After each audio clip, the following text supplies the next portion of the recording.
Hi, everyone. We begin tonight with breaking news that could tell us a lot more about the search at Donald Trump's Mar-a-Lago home. Just one day after that search, Republican Congressman Scott Perry of Pennsylvania says tonight that the FBI has confiscated his cell phone. He provided a statement to NewsNation that says, quote, "This morning while traveling with my family, 3 FBI agents visited me and seized my cell phone. They made no attempt to contact my lawyer, who would have made arrangements for them to have my phone if that was their wish. I'm outraged, though not surprised, that the FBI, under the direction of Merrick Garland's DOJ, would seize the phone of a sitting member of Congress." Now, here's why this is important. Congressman Perry is a critical player in the January 6th investigation and was a vocal proponent of President Trump's various claims of election fraud. And based on the timing, that leads me to believe that the search at Mar-a-Lago was almost certainly connected to the broader effort to overturn the election and not just some record-keeping violation, which is potentially far more serious for the former president.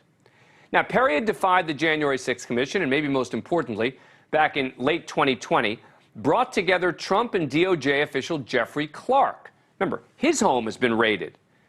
He was really the only DOJ official willing to seriously entertain the idea of trying to overturn the election by the end of December.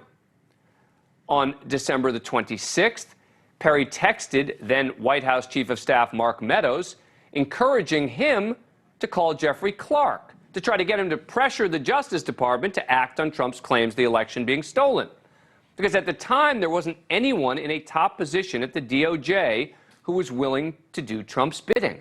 Now, on December the 26th, Perry texted then White House Chief of Staff Mark Meadows, encouraging him to call Jeffrey Clark about why the DOJ wouldn't work with the FBI to enforce, quote, what needs to be done.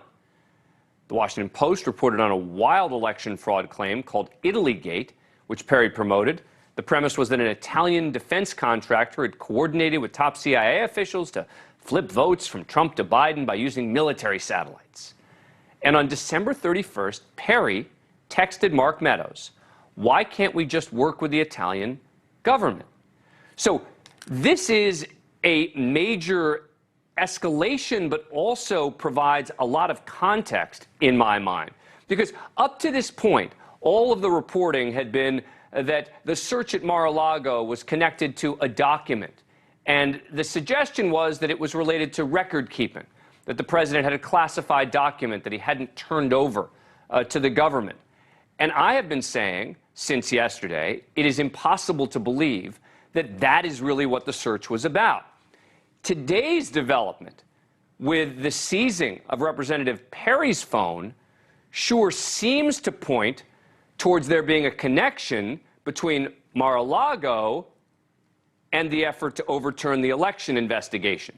But joining me now is Michael J. Moore, a former federal prosecutor in Georgia, who, before the search of Trump's home, like me, had been skeptical of the media coverage, which kept saying, oh, an indictment is coming, an indictment is coming, which is why he's a perfect person to talk to tonight.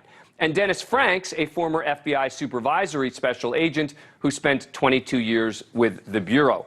Thank you both for coming on the show. Appreciate it. All right, Michael, I want to get your reaction to the breaking news. What do you make of my analysis about the connection between the Mar-a-Lago search and now tonight the news that Representative Perry's phone has been confiscated by the FBI? Yeah, well, I'm glad to be with you, Dan. And let me say, I may once again be the brakes on the bicycle here. There may be some connection. I don't think there's any real possibility that the seizure of the telephone had anything to do with anything they found at Mar-a-Lago, and this may just be timing as well. But there are several factors at play if you think about it. Number one is the upcoming midterm election. And so are they going to move now? Are they going to get too close to the election so that they might feel like these law enforcement or investigative efforts would have the tendency to influence an election and maybe, cast sort of a negative light on the department's efforts to do that. So it may be that they're trying to get some things done before they get right up on the midterm. Well, let me ask you this. I appreciate you putting the brakes on, which is why I like having you on, because you provide a sober, straight analysis. We don't need, people who are trying to create headlines here. But the reason that I connect the two is because I never believed that Mar-a-Lago was just about a record-keeping violation. Do you think that it is possible that the FBI and Attorney General Merrick Garland authorized a search of Mar-a-Lago based on a record-keeping violation? I think if they did, it was foolish. I agree. I agree. I think it plays right into Trump's hands and the hands of his inner circle and his supporters. I mean, really all that's happened is they've ginned up this election and possibly encouraged him to get in quicker or go ahead and announce quicker for the 2024 presidential election by doing this. And I was particularly taken with how well coordinated the responses have been from Trump and his inner circle, the words they're using, the immediacy of a cogent response, at least, which is not something that we always have heard from the former president. So that tells me, maybe they were expecting this too, and so it's hard for me to believe they had much there that may have tied back all the way to January the 6th. It's not saying it didn't. No, I got it. Look, something during the search, but I appreciate the care you take. I think on this one, I'm willing to go a little further than you are. So while we have been aligned in the past on where things stand, I think that I'm taking this a little step further than you. But let me bring in Dennis Franks here. I want to ask you about the tactics, because it does seem that Representative Perry is talking about this as if the tactic was inappropriate, that 3 FBI agents approached him rather than having his lawyer involved. What do you make of that challenge? There are situations in which you go to the attorney and ask for evidence or the appearance of the suspect.